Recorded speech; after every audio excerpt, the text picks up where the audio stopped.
the Daily Trust News Center. This is the News Hour.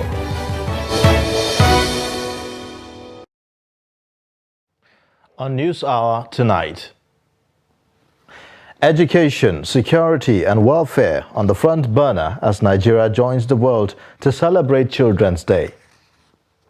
Senate amends CBN Act, raises emergency advances to 15%. Bandits abduct unspecified number of residents of Birnin Gwari in Kaduna State. On the foreign scene, 10 people killed in new clashes in southern Chad. Hello and welcome to the News Hour on Trust TV. I am Ayuba Ila. Thanks for joining. Now the details. May 27 every year is marked as Children's Day, a day that was first proclaimed in Geneva during the World Conference on Child Welfare in 1925. In Benue State, stakeholders are worried that the government has failed to prioritize the welfare of children in its programs and policies. Jimmy Azande reports. Policy documents have highlighted some of the basic needs of children over the years in Benue State, one of which is education. The policies, however, end on paper more often than not. The children, however, suggested ways the government can improve. Government should improve schools and hospitals to have quality education so that the children attain formal education and are well treated. I want to become a surgeon as a Nigerian child, and I hope and believe that I will ascertain that here in Nigeria. Other residents of Benue are worried about the growing number of out-of-school kids. If I should go and take my relative's child and send that child out on the streets to wander around in the name of selling, I don't think it's right. If I were to die, I don't think I would expect any of my relatives to ask my children to go about wandering about with trays of wares on their heads. I don't think I would rest easy knowing that my child is doing that. So I feel if you really want to take care of a dead relative's child, if you know you won't be able to leave the child where the child is, don't go and bring the child and then expect that the child should pull their weight in taking care of themselves. Let the child stay where the child was originally. Those children too have the right to be in school. And those children who are hawking out there are exposed to so many dangers, especially, I would say, even sexual harassment, because these days you find children being abused sexually. And those children who are out there, they join bad gangs. They also enjoin government and parents to prioritize the welfare of kids.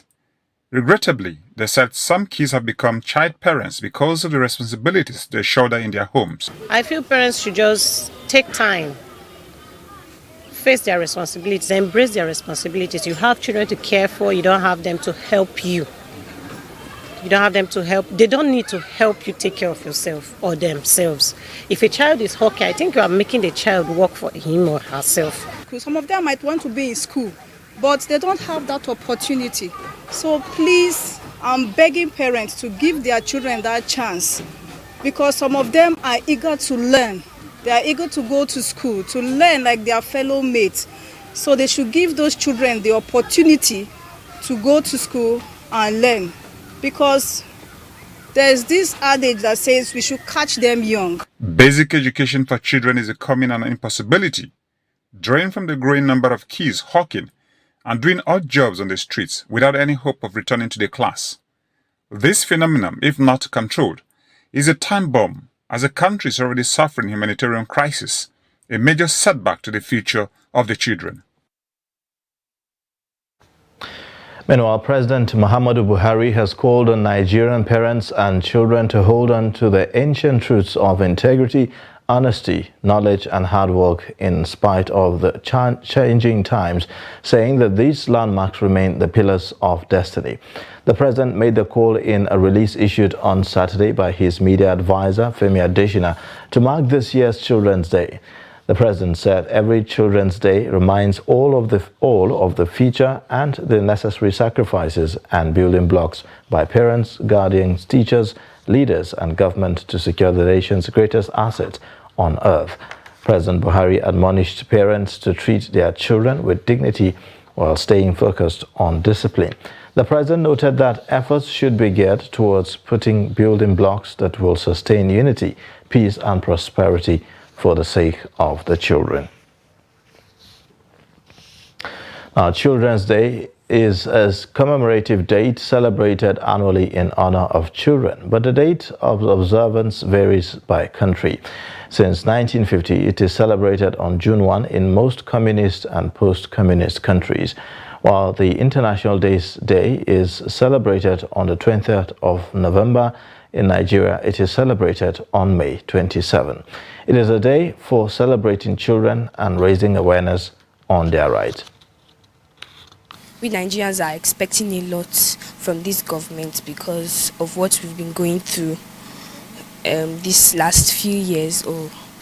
And there has been a lot of security issues, and my parents have been very protective about us. So I know that by God's grace, this government will make everything better. I usually celebrate Children's Day in church because it's church we do those things, and that is when children take over the whole service. So that's how we celebrate our Children's Day.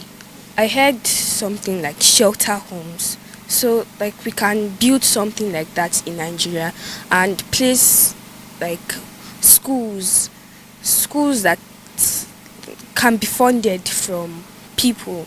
So children will not be staying in the streets, hustling and doing other things that we usually see them do.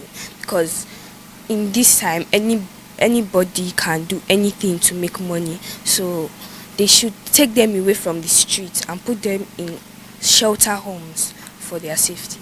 Make a better Nigeria, better roads, better estates, and like security everywhere.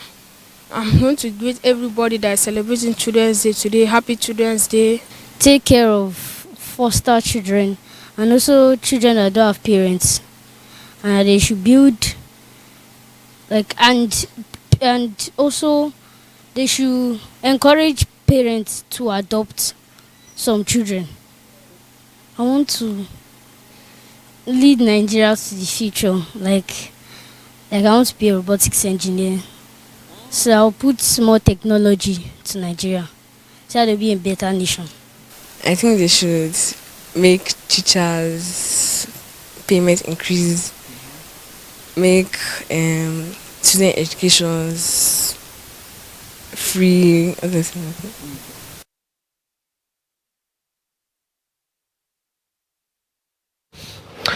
The Plateau State government has finally domesticated the child rights law in what may be described as Children's Day gift. The Chief Judge of the State, Justice David Mann, signed the family court rules at the State High Court complex on Saturday. Justice Mann described the domestication of the law as a milestone and the way forward in ensuring that proceedings relating to child rights, privileges and welfare are well taken care of according to the law. Through the establishment of the family courts as provided for, the domestication was legitimized 18 years after the Plateau State Child Rights Law was passed. Assenting to the legislation, Justice Mann expressed optimism that the rules will simplify the processes of addressing issues of child rights in accordance with the law. Some of the privileges in the child rights law include the right to life, the right to dignity of the human person, the right to personal liberty, the right to fair hearing, the right to privacy and family life, as well as the right to freedom of thought, conscience and religion, among others. Still on the Children's Day, as the country prepares to inaugurate a new government on May 29, children are not left out in the prayer for a better nation. In Asaba, Jonathan Awanyai spoke with children and parents on the way forward for a better nation as the country marks International Children's Day. The report. Children are an integral part of the society and they represent the future. In Nigeria, the International Children's Day is marked on May 27, as against other nations that celebrate the day on different dates. However, despite the disparity in dates, the objective is the same: a day set aside to celebrate children. It was on that premise that the United Nations adopted the Declaration of the Rights of the Child on November 20, 1959, and the Convention on the Rights of the Child on November 20, 1989. As the country prepares to inaugurate a new administration, children in Delta State have different appeals for the incoming government, both at the state and federal level. There are children at the orphanage that don't get enough food. There are children on the streets that don't get enough food too, and education. So I feel like the government should keep point and target those children so that they can give them a better future. Because some children, some of them are on the road, some of them don't have houses. Not only to them, but to them and their parents too. They should be provided by like the government should have shelters to hold those kind of people. Making the children of the world happy, and government can still help children by building schools for children so they can learn. Others who spoke with Trust TV called on the federal government to tackle the menace of out-of-school children and strengthen protection of children's rights to education and other basic necessities of life. Our government should try as much as possible the policy of free education. This is just to keep the school children away from the streets. We thank God for this day, but unfortunately I think parents have failed, because with what we see with children now, we are bothered about the next generation. Jonathan Awanyai for Trust TV News.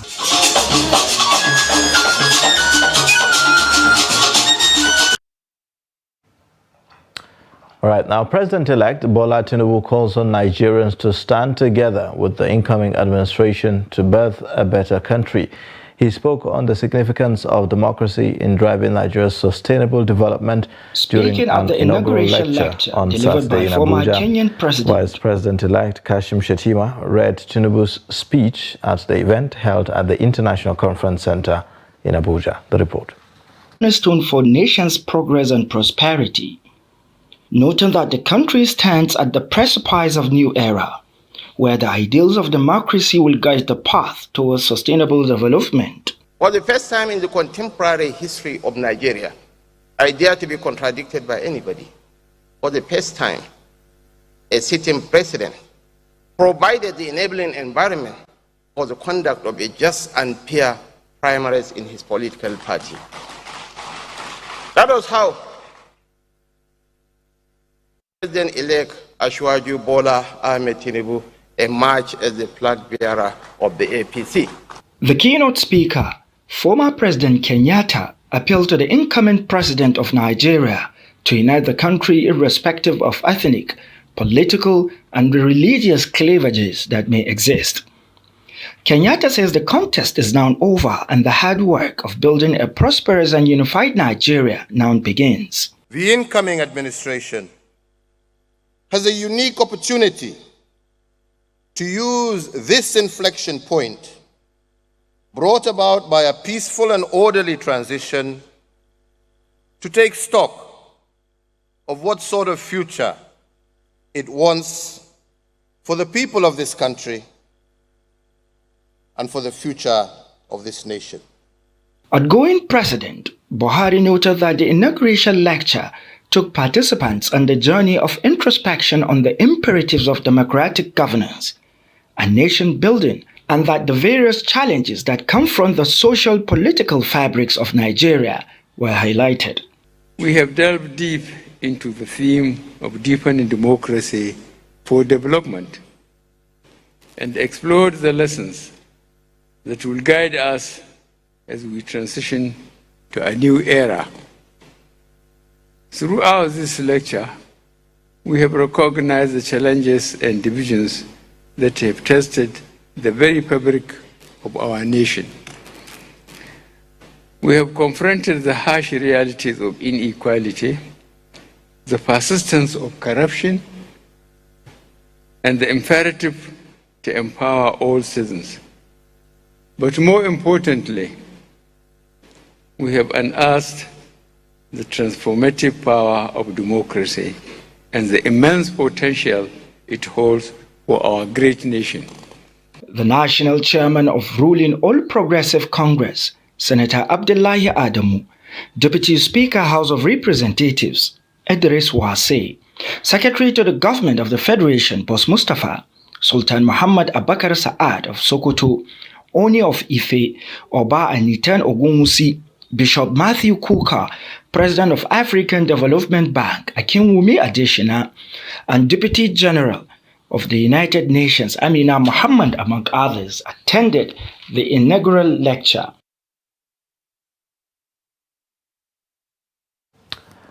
Well, still on the farewell speeches, President Muhammadu Buhari will make a farewell broadcast as President, Commander-in-Chief of the Armed Forces on Sunday, May 28 at 7 a.m. The special advisor to the President on Media and Publicity, Femi Adesina, said this in a statement on Saturday.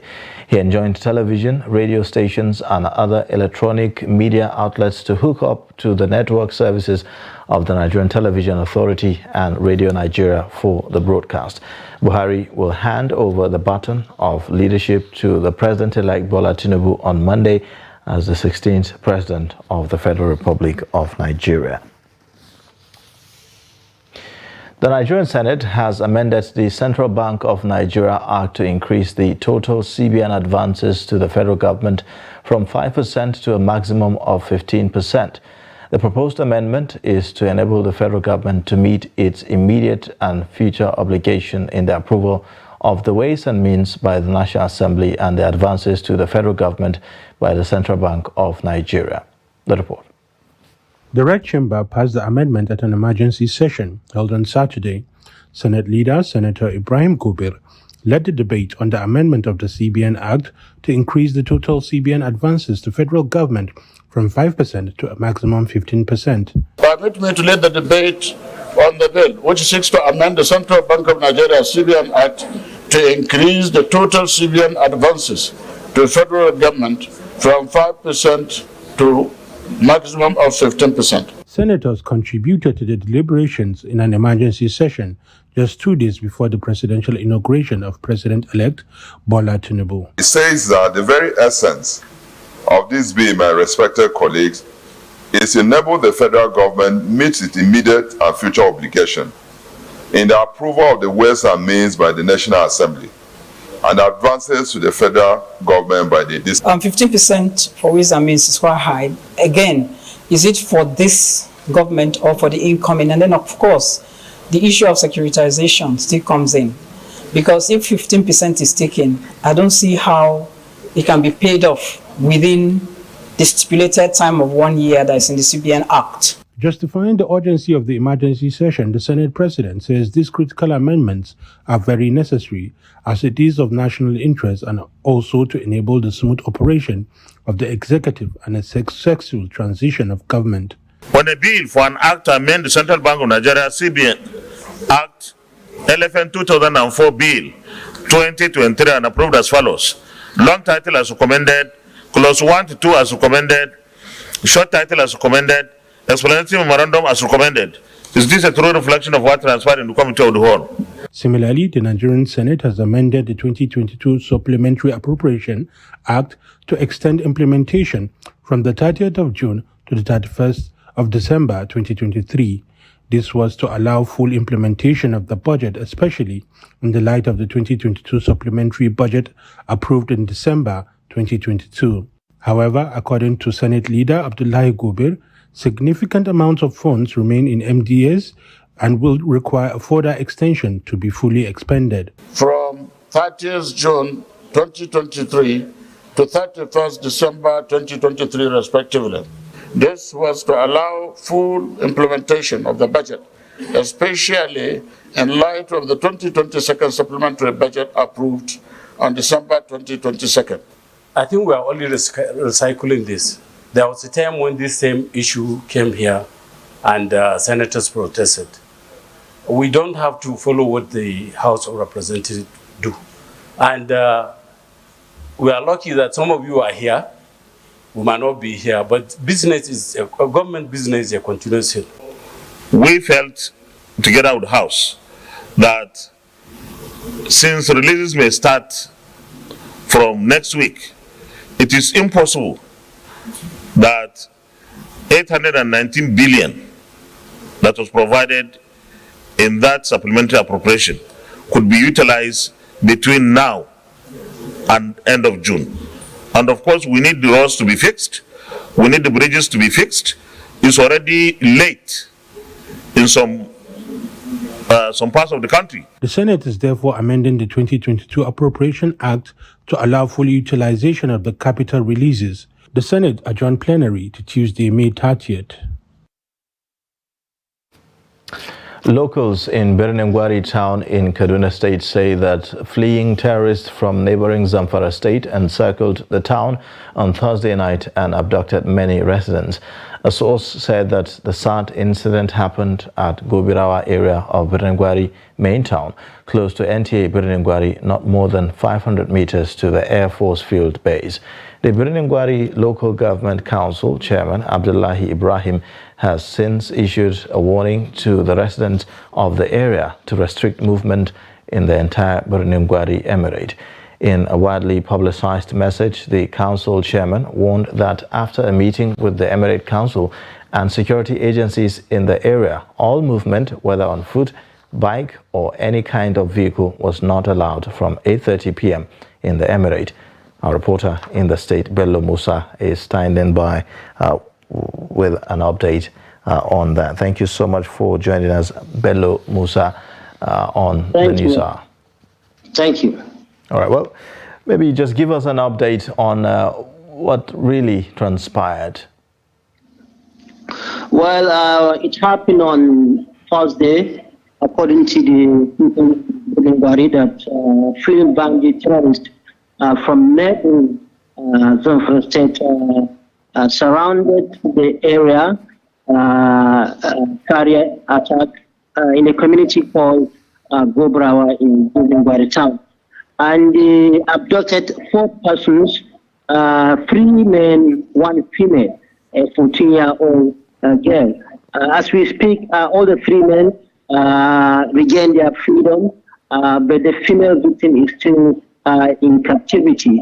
As also the local government authority, Birnin-Gwari local government authority imposed 10 p.m. to 6 a.m. Curfew, restricted all the movement, even on foot. And on Friday, the bandits also stormed the community, shooting sporadically, though nobody was either killed or injured. The situation in Birnin-Gwari is there's apprehension because of fear.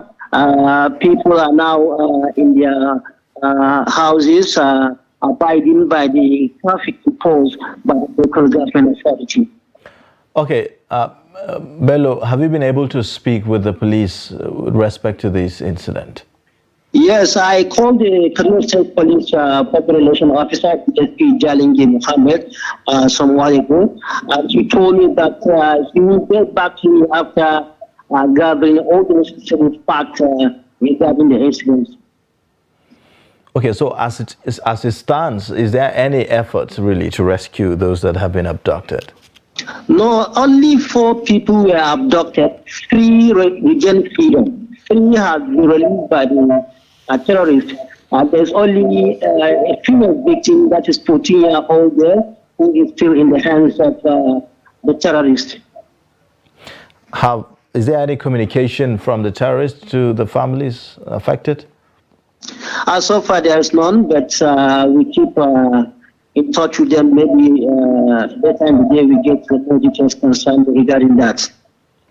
All right, thank you so much, Bello Musa, for the update. We appreciate it. You're welcome.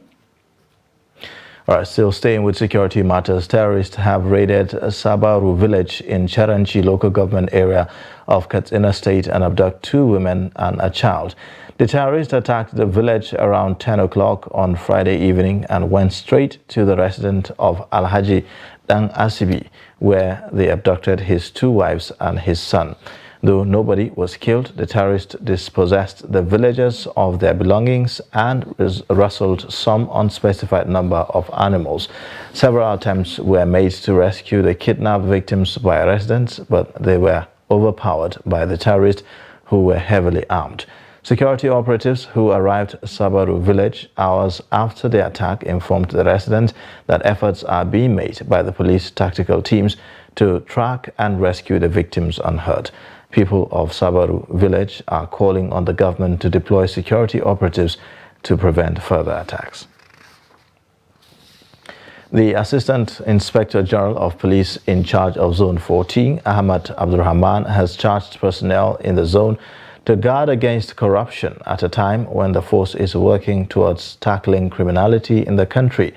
AIG Ahmad Abdurrahman gave the charge during a visit to the Kaduna State Police Command. The report. Interacting with the officers and men of the Kaduna State Police Command, AIG Abdurrahman said the police has beamed its searchlight on flashpoint areas in order to bring an end to criminal activities. Always I will receive flash report from Chikun local government, flash report from Zangon Kataf area, flash report from Birnungwari area, flash reports along Sarkin Power Polware.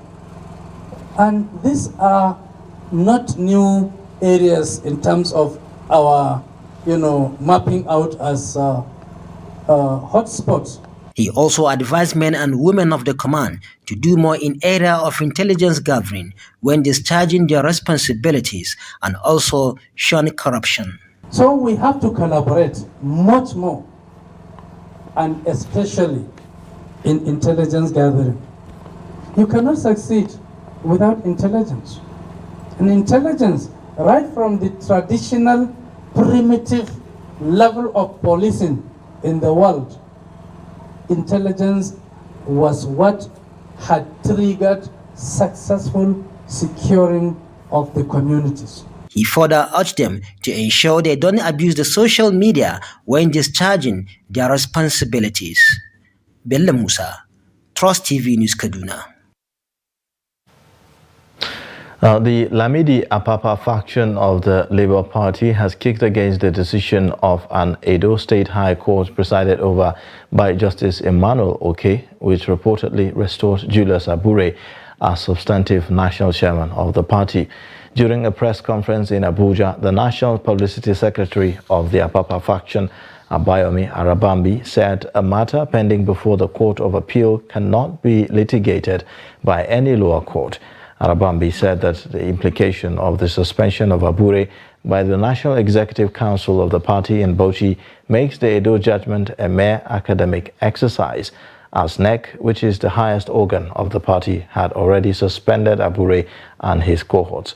Counsel to Apapa faction, Monday Mawa, while also reacting to the judgment, said that the judgment does not set aside pending issues facing Abure, which are yet to be resolved.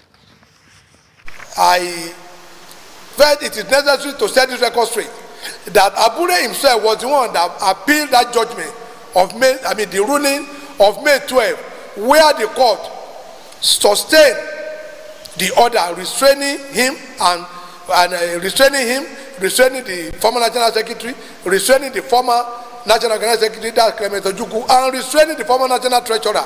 And they have appealed the judgment into the Court of Appeal, which is yet to be heard. He also filed motion for stay of proceeding. He went about last week that Court of Appeal are reinstated him. If Court of Appeal are reinstated him, what is the jubilation about an Edo State High Court that has also now said they are, returning Abure to office? It just mark, some form of responsibility on the part of Abure and his media, cohort.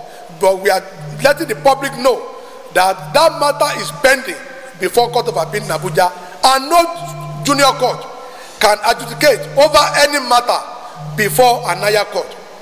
NEC, which is the highest organ of the party, has further suspended him.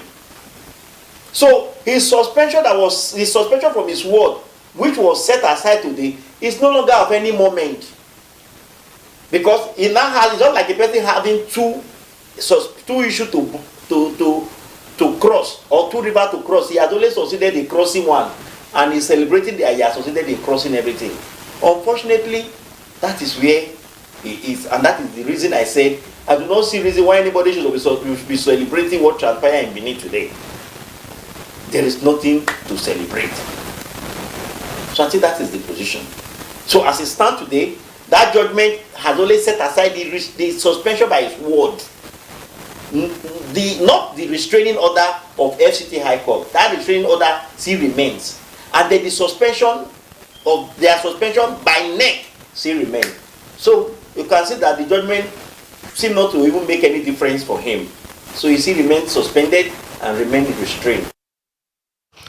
In the meantime, the Labour Party presidential candidate in the 2023 general elections, Peter Obi, has said that though the scheduled Monday swearing-in of President-elect Bola Tinubu and his vice Kashim Shettima has issues with it, youth must embrace peace and engender communal harmony to allow democracy to thrive and solve myriads of problems facing Nigeria.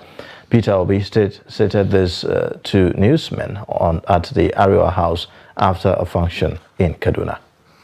Well, the court will decide. Like I said, we must continue to live on path of peace, religious harmony, ethnic harmony, coexistence. That is the most important thing for now. We have teeming youth population that is today facing unemployment, hunger, and everything, especially in the north and all over Nigeria, which we can tackle by ensuring that we invest in them, by ensuring cultivation of the assets of the country, especially the vast uncultivated land in the north. You're watching the news update on Trust TV. Coming up shortly, we'll take a look at how 70-year-old bagged first-class degree. Details and more after the break.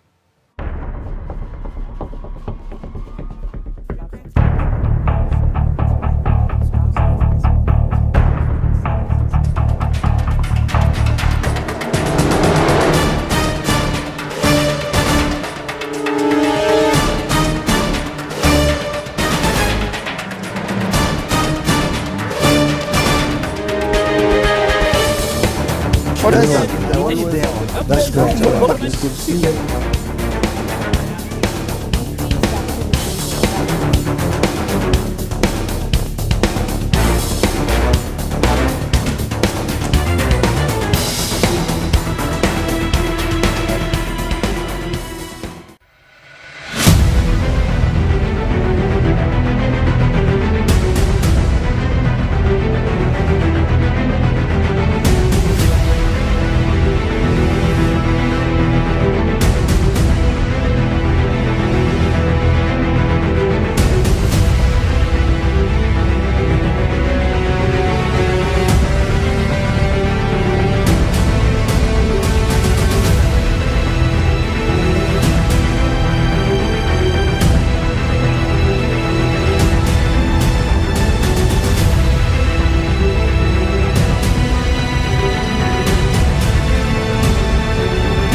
Welcome back from that break. You're watching the News Hour on Trust TV. Here's a recap of our top stories.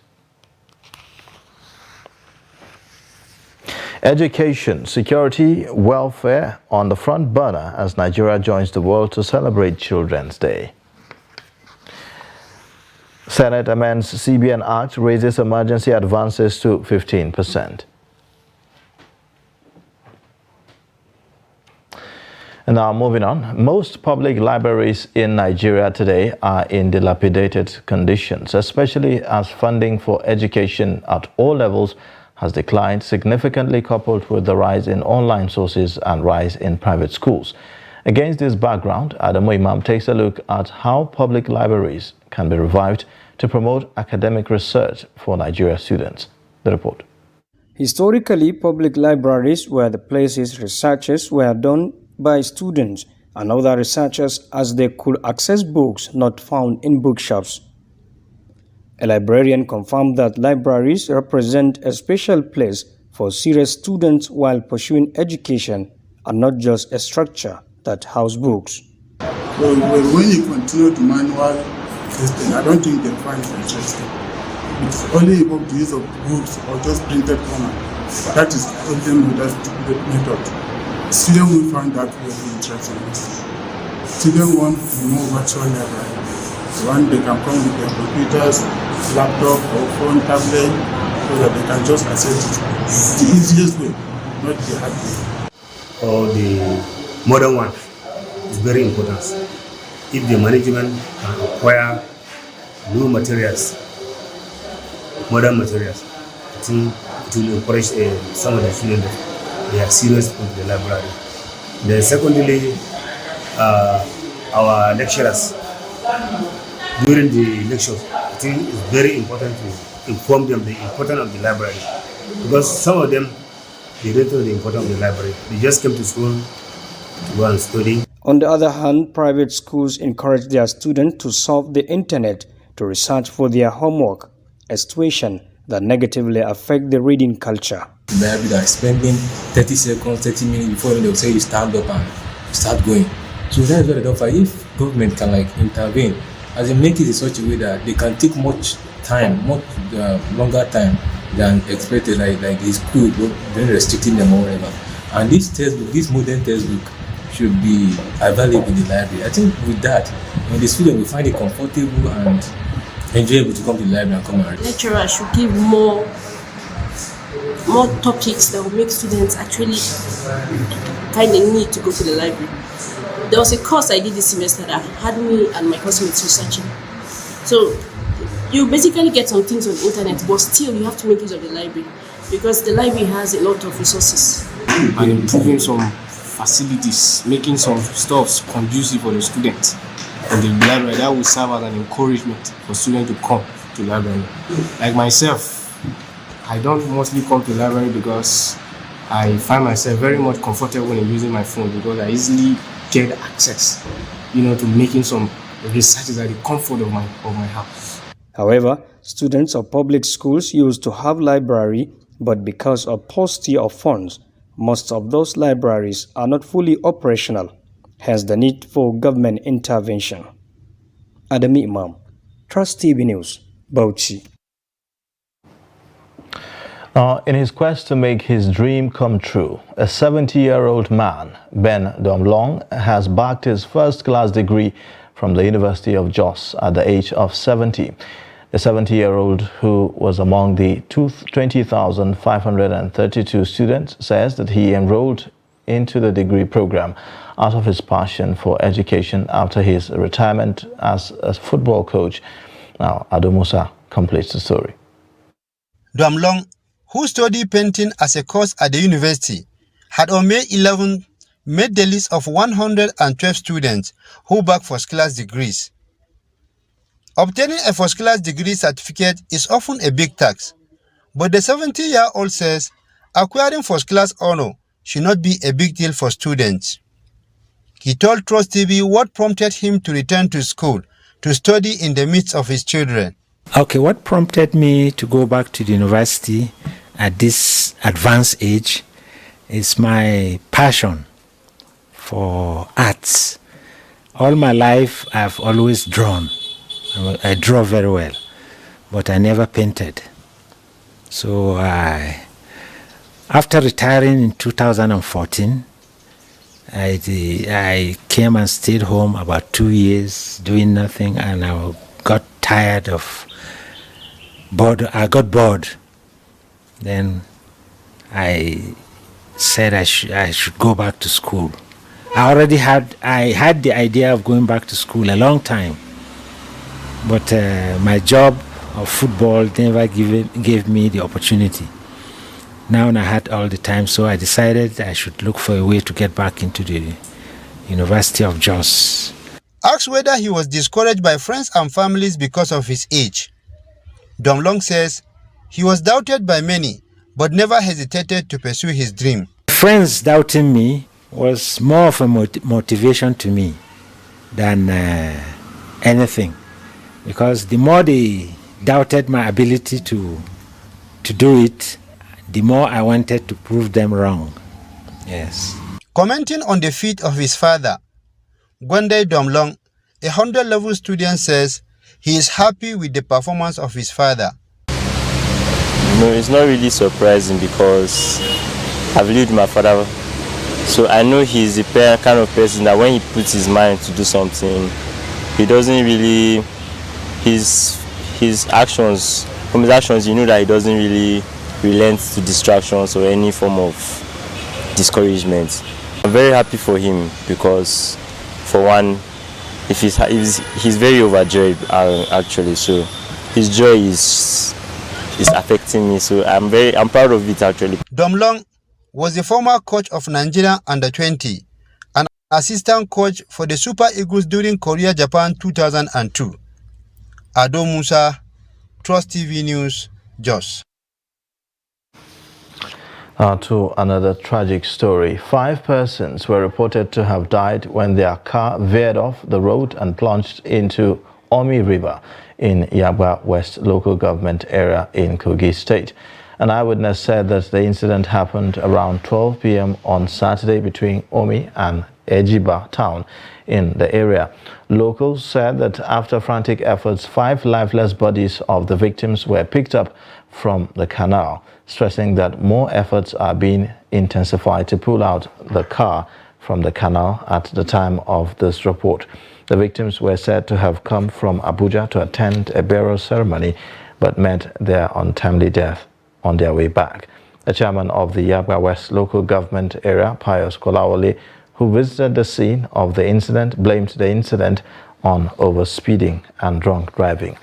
The State Sector Command of the Federal Road Safety Corps, Commander of the Federal Road Safety Corps, Stephen Dalong, confirmed the incident.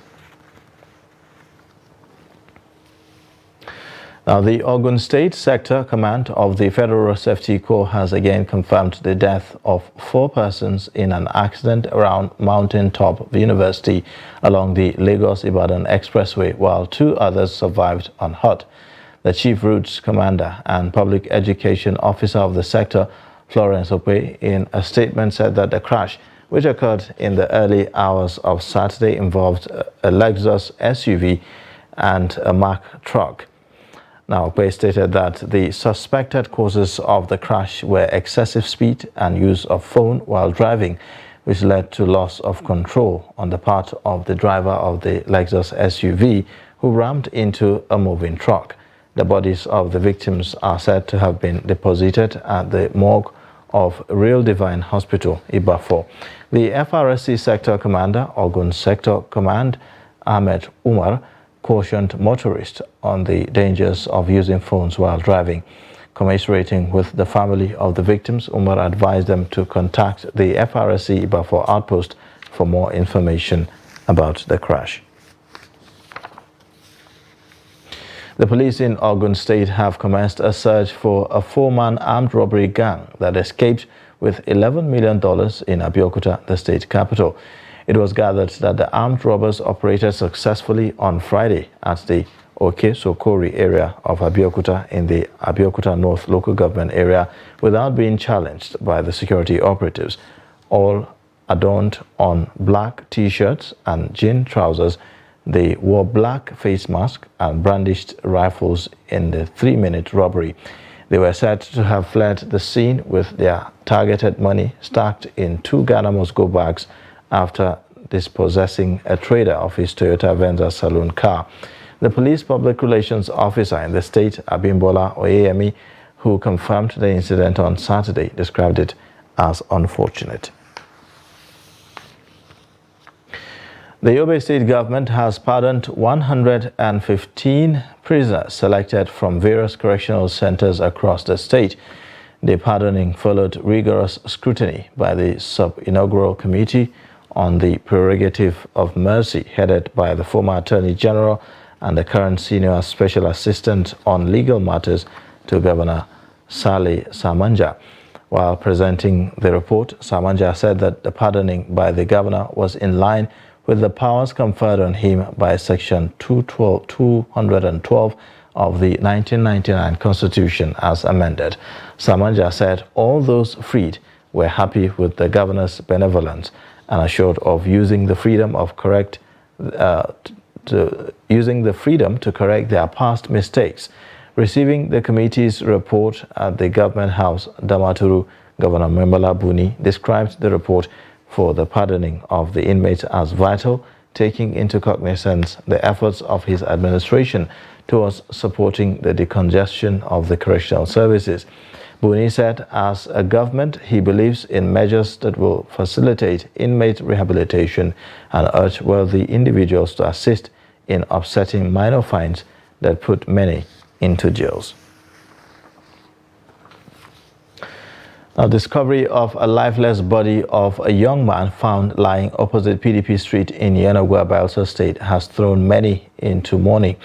The lifeless body, suspected to be a victim of jungle justice, was inflicted with injuries. Friday Peter reports that the scene caused traffic gridlock around Yeni Zuegene axis of the Melfort Okilo Road in Yenagoa. A lifeless body of a young man was found lying opposite PDP Street in Yenagoa. Residents of PDP Road and other pedestrians woke up early Thursday morning to find a lifeless body of a young man in his early 40s. The scene caused traffic around Yenizwekene axis of the Melfort Okilo Road in Yenizwekene, Yenagoa, Bayelsa State. No, according to what I hear, say na thief we enter this PDP road. So they say they don't know how, they can't see him as he did like that. They don't know how to kill them, who kill himself. Based on that, the guy was stolen from somebody, so they have to take him down to the road and place him there. So the guy stole and he came with a gun. So that's why the people that he came to rob, the people now took him down and brought him here. Then I beated him to death. That's why you can see his body over there. So that was what happened. The young man was beaten to death after robbing an apartment in PDP Road and injuring his target. Actually, it was on Wednesday night. So there is a in our neighborhood there. So there is a guy that owns generator. So it was 2 a.m. in the night. So this guy just came, then followed the backyard. When he managed to break in through the backyard door, the owner of the house suspected something that what is disturbing his kitchen. Like there is this kind of strange sound in the kitchen. So when he went to the kitchen, he saw the guy. Then he was like, what are you doing in my apartment? Then immediately the guy pointed gun at him. So he said he should just keep quiet. That if you make any attempt of shouting or calling for help, that is going to shoot him. While they were going inside, the guy just grabbed the guy that wanted to thief in the house. So immediately he grabbed him, the gun fell down. So because the guy has his own girlfriend inside the house, immediately the girlfriend rushed and picked up the gun. So that's how he was caught red-handed. Then he was beaten up. Before the guy called for help. Before those area boys now came in, dragged the boy out. Others who declined interviews call on young people to channel their time onto meaningful things and desist from acts capable of tarnishing their image. Friday, Ebimobowe Peter, Trust TV, Yenagoa. Time now for us to take a quick break. The news hour continues shortly. Join us again.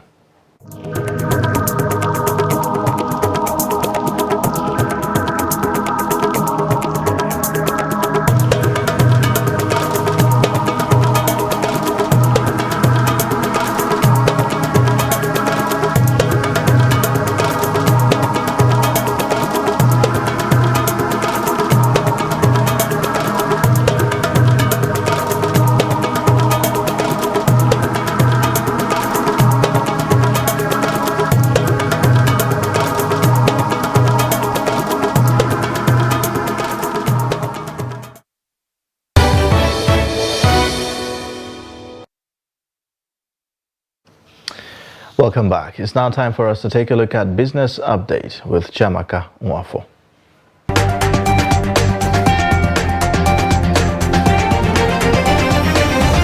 A total turnover of 1.963 billion shares worth 33.899 billion naira in 30,827 deals was traded this week by investors on the floor of the Nigerian Stock Exchange. The financial services industry, measured by volume-legged activity chart, followed by the conglomerates industry and consumer goods industry in second and third place, respectively. Trading in the top three equities, United Bank for Africa PLC, Access Holdings PLC, and Zenith Bank PLC accounted for 800.611 million shares worth 11.75 billion naira in 7,351 deals, contributing 40.78% and 34.66% to the total equity turnover volume and value. The NGX All-Share Index and market capitalization appreciated by 1.51% to close the week at 52,973.88 and 28.845 trillion naira, respectively. 60 equities appreciated in price during the week, with 21 equities depreciating in price, while 75 remained unchanged. Over in Poland, plans to raise the minimum wage twice in 2024 to help people cope with high inflation, Family and Social Policy Minister Marlena Malak disclosed as the ruling Law and Justice Party prepares for a parliamentary election later this year. The cost of living has been growing significantly in recent months, with inflation in February reaching its highest in more than a quarter of a century at 18.4% year-on-year. In April, inflation stood at 14.7%. According to Malak, minimum wage next year will be above 4,200 zloty, that is about $1,015, adding that the wage will be raised twice in 2024 as was done in 2023. The minimum wage was raised to 3,490 zlotys from January 2023 and will be lifted to 3,600 from July. The date for the election has not yet been set, but it is due in October or November. And that's it on Business News. I am Chiamaka Nwafo.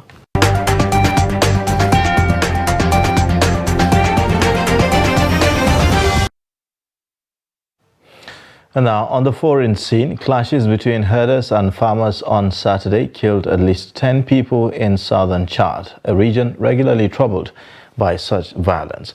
According to a local governor, the fertile border areas of Chad, Cameroon and Central African Republic have been gripped by confrontation between predominantly Muslim nomadic herders and sedentary farmers who are typically Christian or animist. Tensions are historically rooted in rivalry over land. The farmers often accuse the herders of letting their cattle trample their crops and eat them, while the herders say that they have the traditional right to graze there. Adam Forteye Amodu, governor of the Madul region, told AFP that the latest outbreak of violence occurred on Thursday when a 12-year-old herder took his animals onto a farmer's peanut field, leading to an altercation that left the child dead. Now, his parents then killed 9 farmers in revenge. Amadou said that, adding that the incident occurred near the village of Bara 2, 600 kilometers southeast of the capital of Jamena. And in sports news, the quest to develop grassroots football in Nigeria by creating awareness through media engagement with the public was again brought to the fore at the 5-Star Premier League press conference. Our sports correspondent Adeni Ajishafe reports that the media parley had grassroots football lovers in attendance, as well as various mediums to promote grassroots football development. The report. With an expansion of 64 teams, the 5th edition of the 5-Star Premier League will boost grassroots football development in Nigeria. The media is to parley to create awareness and also conduct the draws for new season. It will also spotlight the rise of grassroots football development with investment opportunities in Nigeria and beyond. Speaking virtually on diversification into sport education, governance and creating strategic partnership through the grassroots, Special Assistant to Delta State Governor on Sports, Sam Soji, says sport will fare better when combined with education. Education is key because every day you get on a sport ground or athletic or football might be your last day. So that's why education is very keen to back up your talents. At the same time, when we say education, it's not just academic; it's more of what you can do, your interest in life. That's what it pops into the whole education thing. It might be a carpenter, it might be a shoemaker, it might be a dresser, or it might be a designer, but at least you know there's something that you're very interested in. Another speaker at the event, Mohammed Kamaldeen, said grassroots clubs that are becoming brands in their own right need the required boost to remain in the business of running grassroots football considering the economic situation in Nigeria. The way the ecosystem in Nigeria is, it's really tough supporting grassroots football development. We remember back when 5-Star first started, it was really rough, really tough, but the dream and the advice back then was, stick together, have a dream, have that belief, and then with time, when you're able to gather momentum, gather traction, people see what you do and they want to relate, they want to associate with that. Managing Director, 5-Star Premier League, Olumide Aturu, said the league that started with 12 teams has grown bigger to accommodate more teams. And we're excited that from 12 teams and we're now at 64 teams, spanned across different regions in Nigeria, from Abuja straight to Warri, Ibadan and Lagos. So, I'm so excited and I'm happy that grassroots that we thought it was not going to get to this level is going beyond this level. 64 teams will battle for honors with 16 teams competing from 10th June till 1st October 2023 in 4 locations in Nigeria, namely Abuja, Ibadan, Warri and Lagos. That's Sport News. I'm Adeni Ajishafe. Well, with that, we wrap up the news hour for tonight. In case you've missed, you can always catch up across all our social media platforms and also watch us on YouTube live stream. I am Ayuba Ilya. Thanks for watching.